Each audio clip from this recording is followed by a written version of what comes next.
আসসালামু আলাইকুম। আমাদের পরবর্তী প্রশ্ন, একটি বাল্ব থেকে নির্গত আলোর frequency 2.5 into 10 to the power 13 per second। তো এই আলোর তরঙ্গ দৈর্ঘ্য কত ন্যানোমিটার?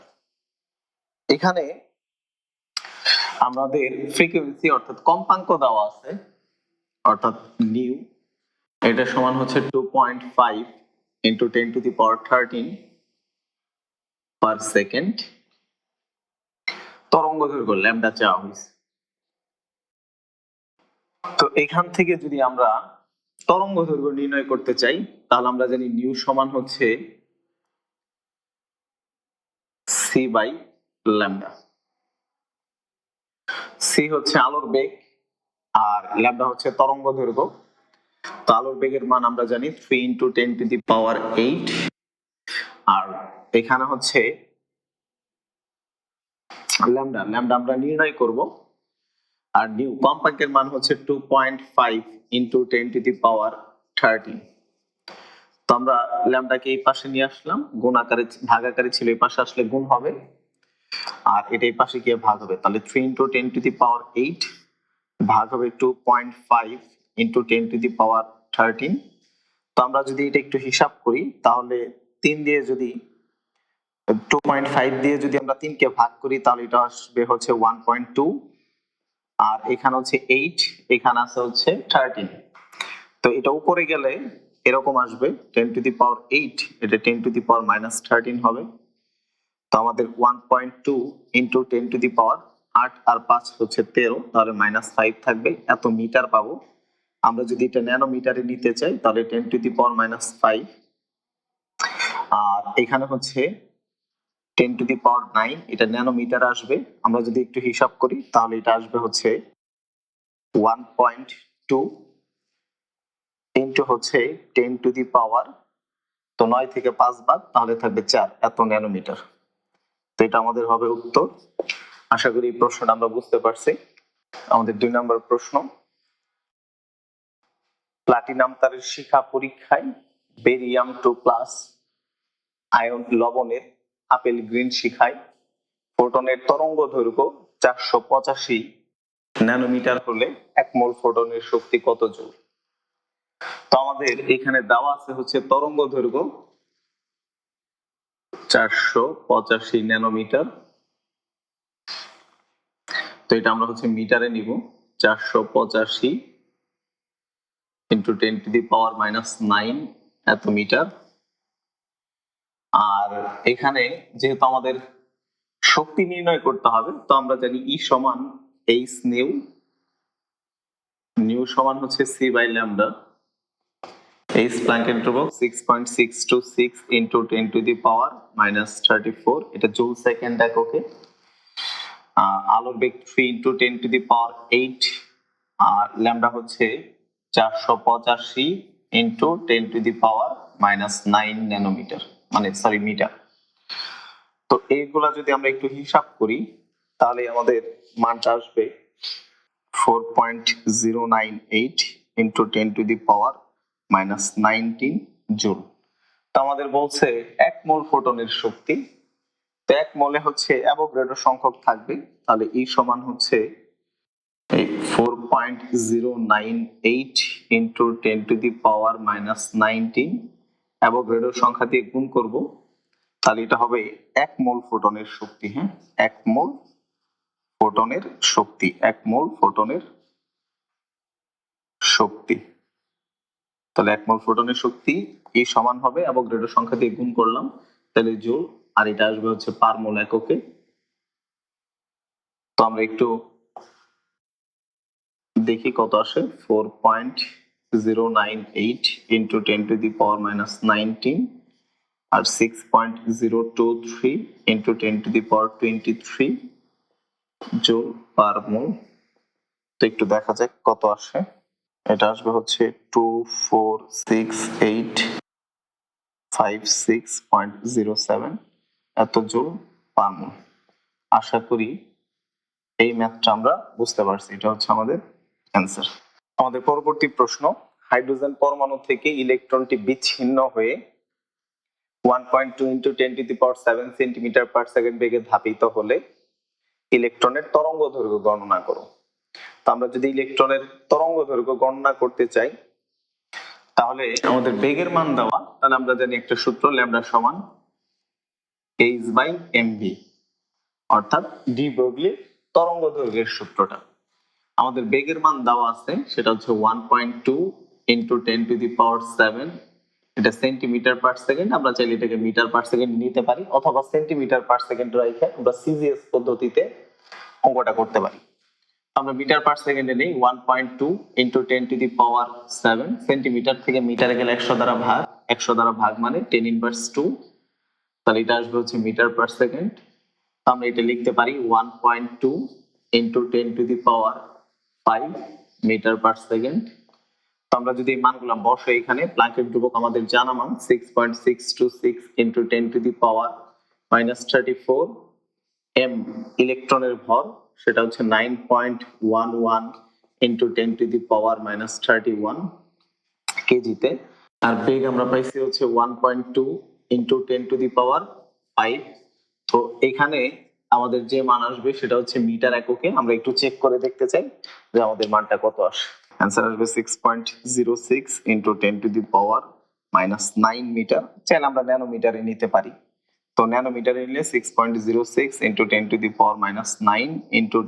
10⁻৯, তাহলে এটা আসবে ন্যানোমিটার। 10⁻৯ 10⁻⁹ কাটা 6.06 এত ন্যানোমিটার, এটা অ্যান্সার। আমাদের পরবর্তী প্রশ্ন, হাইড্রোজেন পরমাণুর ইলেকট্রনটি শক্তি শোষণ করে দ্বিতীয় শক্তি স্তর অবস্থান করে 1.2 × 10⁷ সেন্টিমিটার পার সেকেন্ড বেগে নিউক্লিয়াসকে পরিভ্রমণ করে। এই অবস্থায় ইলেকট্রনের তরঙ্গ দৈর্ঘ্য নির্ণয় করো। আচ্ছা, তাহলে আমাদের এই যেহেতু বেগের মানটা দেওয়া, সেটা হচ্ছে 1.2 × 10⁷ সেন্টিমিটার পার সেকেন্ড। আমরা এসআই একক, সিজিএস একক দুইটা পদ্ধতিতেই চাইলে করতে পারি। তো 1.2 × 10⁷, তো এটা আমরা এটাকে মিটার পার সেকেন্ডে নিতে চাই, তাহলে 10⁻² দিয়ে গুণ করব, তাহলে এটা মিটার পার সেকেন্ডে আসবে। তো এটা আমরা বলতে পারি 1.2 × 10⁵ মিটার পার সেকেন্ড। আমাদের তরঙ্গ দৈর্ঘ্য নির্ণয় করতে হবে ল্যামডা, ডি ব্রগলি তরঙ্গ দৈর্ঘ্যের সূত্র থেকে পাই h/mv। তো এই প্ল্যাঙ্কের ধ্রুবক 6.626 × 10⁻⁻34, ইলেকট্রনের ভর 9.11 × 10⁻⁻31, বেগ 1.2 × 10⁵। তো আমরা যদি হিসাব করি 6.06 × 10⁻⁹ মিটার, আমরা চাইলে এখানে অ্যান্সার রাখতে পারি, অথবা যদি মনে হয় এটা আমরা ন্যানোমিটারে নিব। 6.06 × 10⁻⁹, মিটার থেকে ন্যানোমিটারে গেলে 10⁹ দিয়ে গুণ দিতে হবে, তাহলে এত ন্যানোমিটার। এটা কাটা মানে 6.06 এত ন্যানোমিটার, এটাও আমাদের অ্যান্সার। আমাদের পরবর্তী প্রশ্ন, একটি হিলিয়াম পরমাণুর ভর 6.6 × 10⁻⁻24 গ্রাম এবং এটি 2.4 × 10⁶ সেন্টিমিটার পার সেকেন্ড বেগে তরঙ্গ আকারে পথ অতিক্রম করলে সৃষ্ট তরঙ্গ দৈর্ঘ্য নির্ণয় করো। তাহলে এখান থেকে আমরা যদি তরঙ্গ দৈর্ঘ্য নির্ণয় করতে চাই, অর্থাৎ ল্যামডা, তাহলে h/mv, অর্থাৎ আমাদের প্ল্যাঙ্কের ধ্রুবক লাগবে, ভর লাগবে, ভর আমাদের দেওয়া আছে, তারপর হচ্ছে আমাদের বেগের মানটাও দেওয়া আছে। আমরা যদি এগুলো বসাই 6.626 × 10⁻⁻34, ভর দেওয়া আছে হচ্ছে 6.6 × 10⁻। আচ্ছা, এখানে হচ্ছে গ্রাম এককে দেওয়া। আমরা যদি এটা কেজিতে নেই তাহলে এটা হচ্ছে 10⁻27 আসবে, কারণ গ্রাম থেকে কেজিতে গেলে 1000 দিয়ে ভাগ মানে 10⁻³ দিয়ে গুণ, তো 27 হবে এটা। আর এখানে হচ্ছে 2.4 × 10⁻6 দেওয়া আছে, এটা সেন্টিমিটার পার সেকেন্ড। তো আমরা যদি হচ্ছে 10⁻² দ্বারা গুণ করি তাহলে এটা 10⁻⁴ হবে 4। এটা হচ্ছে আমরা মিটার পার সেকেন্ড এককে নিছি, আর এটা আমরা কেজি এককে নিছি। এবার যদি আমরা হিসাব করি এই মানগুলো, তাহলে যেটা পাবো এটা আসবে হচ্ছে 4.18 × 10⁻⁻12 তরঙ্গ দৈর্ঘ্যের একক, এটা মিটার আসবে। আমরা চাইলে ন্যানোমিটারও নিতে পারি, এটা হবে 4.18 into 10 to the power minus 12, এর সাথে গুণ দিব 10 টু দি পাওয়ার 9, তাহলে এত ন্যানোমিটার। তো এখানে হচ্ছে 4.18, তাহলে 9, আর এখানে আছে 12, তাহলে 12 থেকে 9 বাদ দিলে এখানে আসবে হচ্ছে 10 টু দি পাওয়ার মাইনাস 3 এত ন্যানোমিটার। আশা করি আমরা এটা বুঝতে পারছি।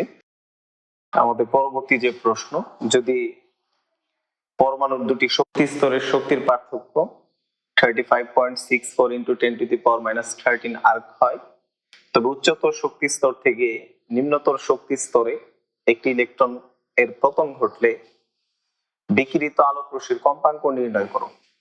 তাহলে আমাদের শক্তি স্তরের শক্তির পার্থক্য দেওয়া, ডেল ই, এটা সমান আমরা জানি হচ্ছে এইচ নিউ, আবার এটা সমান আমরা লিখতে পারি এইচ সি বাই ল্যামডা, আবার এটা সমান লিখতে পারি উচ্চ শক্তি স্তরের শক্তি মাইনাস নিম্ন শক্তি স্তরের শক্তি, এটাকেও আমরা ডেল ই বলতে পারি।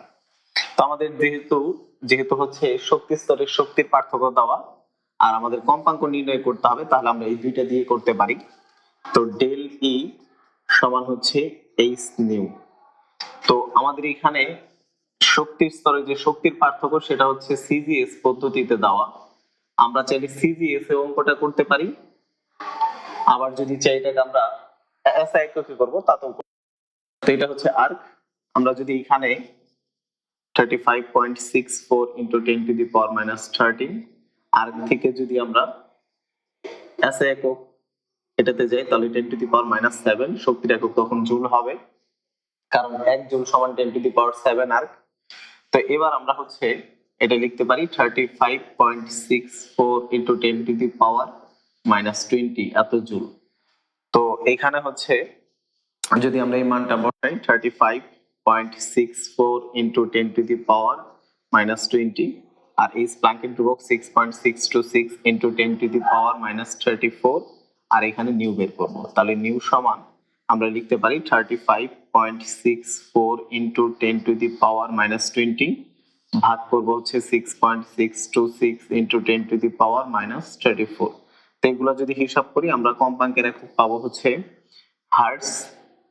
আমরা যদি এভাবে রাখতাম 10 টু দি পাওয়ার মাইনাস 13 এভাবে রাখা হয়েছে, তারপর আমরা যদি এখানে প্লাঙ্কের ধ্রুবক 6.626 into 10 to the power minus 27 অর্থাৎ এটাকে আমরা সিজিএস পদ্ধতিতে নেই, তাহলেও আমরা নিউর যে এককটা পাবো সেটাও পার সেকেন্ড, অর্থাৎ সেটাও আমরা হার্টজ এককেই পাবো। আমরা এসআই তে করি সেটা হচ্ছে পার সেকেন্ড বা হার্টজ, সিজিএস এ করলেও পার সেকেন্ড বা হার্টজ এককে পাবো। এই মানটা যদি আমরা একটু ক্যালকুলেশন করি তাহলে আমাদের আসবে হচ্ছে, এটা আসবে হচ্ছে 5.37 ইন্টু 10 টু দি পাওয়ার 14।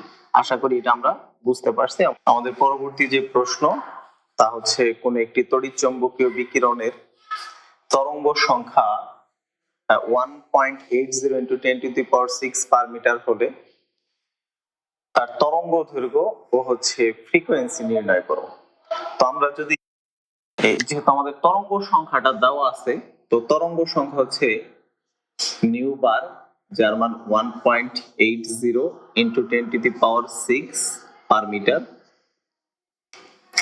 তো আমরা যদি এখান থেকে তরঙ্গ দৈর্ঘ্য নির্ণয় করতে যাই, আমরা জানি নিউ বার সমান হচ্ছে 1 বাই ল্যামডা, তাহলে ল্যামডা সমান হচ্ছে 1 বাই নিউ বার। তো 1 বাই নিউ বারের মানটা যদি আমরা বসাই 1.80 ইন্টু 10 টু দি পাওয়ার 6, তো আমাদের এখানে যে মানটা আসবে 5.55 into 10 to the power minus 7 এত মিটার। তাহলে আমাদের তরঙ্গ দৈর্ঘ্য নির্ণয় হলো। এরপর আমাদের ফ্রিকোয়েন্সি নির্ণয় করতে হবে। আমরা জানি হচ্ছে নিউ সমান সি বাই ল্যামডা, তো সি সমান হচ্ছে 3 ইন্টু 10 টু দি পাওয়ার 8, আর ল্যামডা হচ্ছে 5.55 into 10 to the power minus 7। তো এবার যদি আমরা এটা একটু ক্যালকুলেশন করি, তো এটা আমাদের আসবে হচ্ছে 5.405 ইন্টু 10 টু দি পাওয়ার 14। এখানে হচ্ছে কম্পাঙ্ক, তাহলে একক হবে হার্টজ। আশা করি এই ম্যাথটা আমরা বুঝতে পারছি। আমাদের পরবর্তী প্রশ্ন, বিকিরিত একটি হলুদ আলোর তরঙ্গ দৈর্ঘ্য 5800 অ্যাংস্ট্রম, এর তরঙ্গ সংখ্যা হচ্ছে ফ্রিকোয়েন্সি নির্ণয় করতে হবে। তো আমাদের তরঙ্গ দৈর্ঘ্য ল্যামডা এটা দেওয়া আছে হচ্ছে 5800 অ্যাংস্ট্রম। তো আমাদের এটা মিটারে নিতে হবে, তাহলে 5800 আমরা জানি হচ্ছে 1 মিটার সমান 10 টু দি পাওয়ার 10 অ্যাংস্ট্রম। তাহলে এখান থেকে যদি আমরা অ্যাংস্ট্রম থেকে মিটার আসি তাহলে আসবে হচ্ছে 10 টু দি পাওয়ার -10। তো এত। তো আমরা যদি এখান থেকে হচ্ছে তরঙ্গ সংখ্যা নির্ণয় করতে চাই তাহলে তরঙ্গ সংখ্যা নিউ বার সমান হচ্ছে 1 বাই ল্যামডা, অর্থাৎ 1 বাই ল্যামডা। তো 1 বাই ল্যামডার মানটা আমরা একটু বসাই, 5800 ইন্টু 10 টু দি পাওয়ার -10। তো আমরা যদি একটু ক্যালকুলেশন করি তো এটা আসবে হচ্ছে 1724137.93। তো এটা আসবে পার মিটার এককে। আর আমাদের হচ্ছে ফ্রিকোয়েন্সি নির্ণয় করতে হবে। তো আমরা জানি নিউ সমান সি বাই ল্যামডা, সি আলোর বেগ 3 into 10 to the power 8, lambda আমাদের দাও আছে সেটা হচ্ছে 5800, আর এখানে আছে 10 টু দি পাওয়ার -10। তো আমরা যদি এটা একটু ক্যালকুলেশন করি তাহলে নিউ এটা একক আসবে হচ্ছে হার্টজ কম্পাঙ্ক, এটা আসবে হচ্ছে 5.17 into 10 to the power 14 hertz. এটা আমাদের একটা অ্যান্সার আর এটা হচ্ছে আমাদের একটা অ্যান্সার।